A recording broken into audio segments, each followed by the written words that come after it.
నమస్తే, welcome to Telugu Rajyam. నేను Siri. AP deputy CM Pawan Kalyan గారికి మాజీ మంత్రి బుగ్గన గారు అయితే సూటిగా కొన్ని ప్రశ్నలు అడగడం జరిగింది.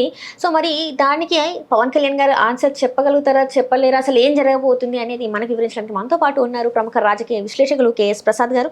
నమస్కారం సార్. సార్, నిన్న చూసుకున్నట్టయితే మాజీ మంత్రి బుగ్గన గారు ప్రెస్ మీట్లో కొన్ని క్వశ్చన్స్ డైరెక్ట్గా AP deputy CM Pawan Kalyan గారికి వేశారు. అంటే పంచాయతీరాజ్ శాఖగా ఉన్న మీరు కేంద్రం నుంచి వచ్చిన డబ్బులు మళ్లించడం, ఇలాంటివి కొన్ని క్వశ్చన్స్ వేశారు. మరి దానికి పవన్ కళ్యాణ్ గారు ఆన్సర్ చెప్తారా, చెప్పారా, అసలు ఏం జరుగుతుంది? చెప్పలేరు. ఖచ్చితంగా నేను చెప్పగలను. ఎందుకంటే మీకు ఒక మాట చెప్తున్నాను, పవన్ కళ్యాణ్ గారిని నెక్కచ్చిగా ఆయన పైన ఆయన చేసుకొని ఇవ్వకుండా ఆయనకి అనవసరమైన తలకానొప్పి పనులు అన్నీ పెట్టి చెప్తున్నారు. He's been deployed. సనాతన ధర్మం అని బీజేపీ కూడా ఒక హెడ్ పెట్టాడు ఆయనకి. ఎందుకంటే సదరన్ స్టేట్స్లో ఈయన పవర్ టెస్టింగ్ మాడ్యూల్లో ఉన్నాడు.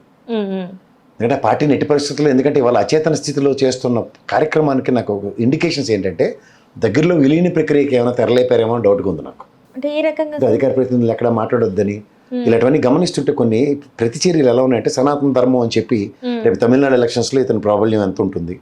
పైపచ్చి అక్కడ విజయ్ ఒక డిఫరెంట్ సిండ్రోమ్తో అడాప్ట్ అయ్యి కనబడ్డాడు అనుకో, ఆ బీజేపీ 7 దాటిన తర్వాత బోడిమాలన సిద్ధాంతం కనిపెట్టిన సూత్రకర్త.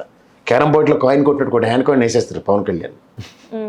సో ఈ డెవలప్మెంట్కి ఏంటంటే ఫస్ట్ చెక్లు ఎలా పడుతున్నాయంటే తన పని తను చేసుకొని ఇవ్వకుండా అడ్డమైన పనులను ఎతికి పెడుతున్నారు ఆయనకి. నీకు ఎగ్జాంపుల్ చెప్తున్నా. సో అది కూడా ఏంటంటే బీజేపీ డిప్లాయ్ చేసిన టాస్క్లు అయితేనే ఆయన ఫ్రంట్ ఎండింగ్ చేస్తున్నాడు. నెక్స్ట్ చంద్రబాబు గారు చెప్పిన టాస్క్లు మాత్రమే ఫ్రంట్ ఎండింగ్ చేస్తున్నాడు.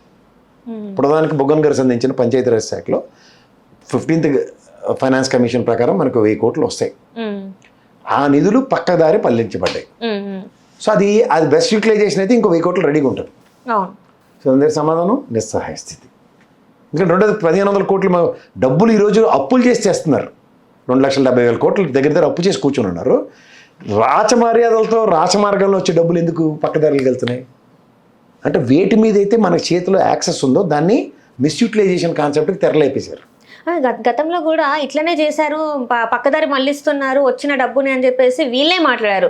ఈ రోజు మళ్ళీ వీళ్ళే ఇలాంటి పనులు చేస్తున్నారంటే ప్రజలు దీని నుంచి ఏం నేర్చుకోవాలంట అసలు? ఇప్పుడు గతంలో పంచాయతీరాజ్ శాఖకి ఉదాహరణకి ఈ 15th గ్రాంట్ కమిషన్ రాకుండా డబ్బులు లాగిన ఉదంతా నేనైతే చూడలేదు. కాకి రిపోర్ట్లో ఉన్నాయి కదా, వాళ్ళ బయట పెట్టమను. ఇది సమాధానం ఇవ్వడం అంటే ఏంటి బాబు, మీరు కూడా 19 నుంచి 24 టెన్యూర్లో ఈ 3 quarters 3 టెన్యూర్స్ మీ దగ్గర డబ్బులు రాలేదు అని ఇలాంటి సమాధానం చెప్పాలి. ఆయన చెప్పలేడు. ప్రాపర్ యూటిలైజేషన్ జరిగింది.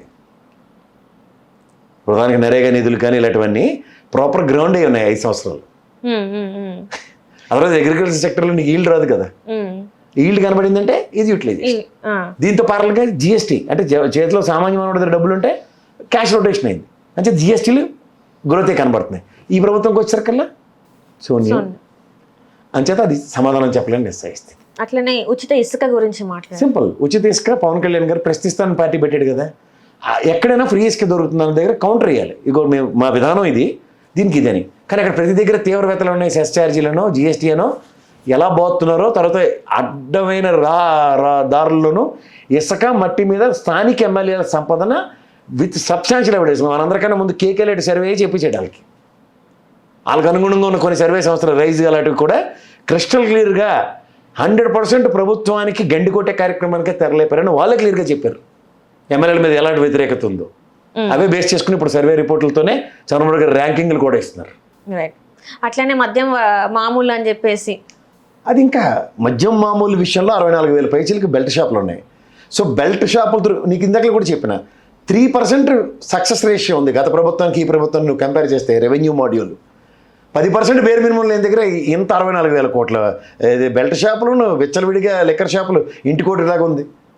అదే ఆయన గోవాతో కంపేర్ చేశారు. గోవా వచ్చి గుండె అయిపోతుంది ఏంటిది ఇన్ని షాపులు ఉన్నాయని. ఎందుకంటే అది యూనియన్ టెరిటరీ జోన్లోకి వస్తుంది. మరి లెక్కర్ రేట్ తక్కువ. మళ్ళీ వాళ్ళు పరిగెట్టుకు వెళ్ళి అక్కడ 4 బాటిల్ కొనుక్కొని వస్తారు. 5 లీటర్లు వెసులుబాటు ఉంటుంది ఒక్కొక్కడికి. అంతకు ఉన్న విభిన్నంగా ఉంది ఇక్కడ. అంటే 24/7 దొరుకుతుంది లెక్కర్. ఒక టైం పాడు ఏది లేకుండా ఎప్పుడు కావాలంటే షిఫ్ట్లో కూడా దొరుకుతుంది. అది ఎక్కడ పవిత్రమైన తిరుమల లాంటి ప్లేస్లో. మరి అలాంటి దగ్గర పవిత్రతకు అపవిత్రత జరిగినప్పుడు సనాతన ధర్మ పరిరక్షకుడిగా మెట్లు కడగడం స్టార్ట్ చేయాలి కదా. అక్కడే ప్రక్షాళన లేదు. అండ్ అట్లనే చూసుకున్నట్టయితే రోడ్ల నాణ్యత కోసం 30,000 కోట్లు. ఏదో మరి నాకు తెలిసి రోడ్లు తివాసీల పరిచయాలు ఎవరెవరు చెప్తుంటారు కదా, పాలు ఎత్తుకోవచ్చు అన్న దగ్గర. నాకైతే కాశ్మీర్ నుంచి తివాసీలు తీసుకొచ్చి చేశారంటే తారులు ఇలా పెచ్చిలు లేచిపోతున్నాయి. వీళ్ళు చెప్పినకి వాళ్ళ ఎమ్మెల్యేలే 10 కోట్లు ఖర్చు పెట్టి రోడ్లు వేస్తున్నారు.